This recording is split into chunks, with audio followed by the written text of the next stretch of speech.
Viidiyoo kana ilaallee waliin deebina.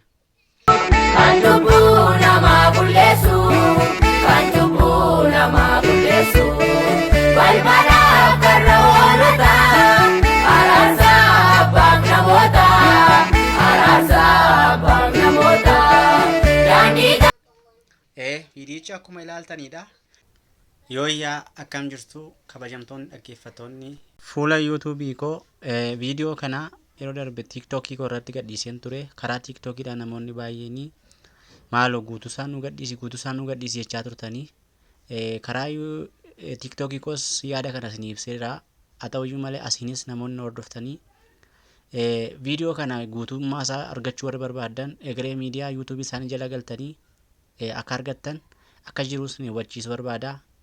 Ani guutuusaa kan isinii dhiisuu hin danda'u. Sababiin isaa community guideline yuutuubii waan warning natti laachuu danda'uu fi viidiyoo nama tokko guutummaa isaa gadhiisuu hin danda'amu. Yoo ta'e illee muraasa irraa fudhatan irratti haasa'amuu danda'ama malee guutummaa isaa gadhiisuu hin danda'amu waan ta'eef kanaaf recommend isin godha. Haxanii egeree miidiyaa subscribe gootanii akkasiin viidiyoo kana jala argatta ittiin eebbifamtan baay'een recommend isin godha. Faarfannaa kanatti ani baay'ee itti gammadee itti boqodhee akka kootti baay'ee itti gammadee jira. Namoonni baay'een illee akkoo kanatti gammadanii karaa tiiktookiidha baay'ee maaloo naan jechaa turtanii. yuutuubii kana subscribe naaf godha, share naaf godha, like naaf gochuudhaan hiriyoota keessan biraa naaf ga'a, na jajjabeessaa isiniin jedha. Baay'een isin jaalladha, baay'een isin kabaja. Waaqayyo isin haa eebbisu. Shalom, nagaan naaf jiraadha.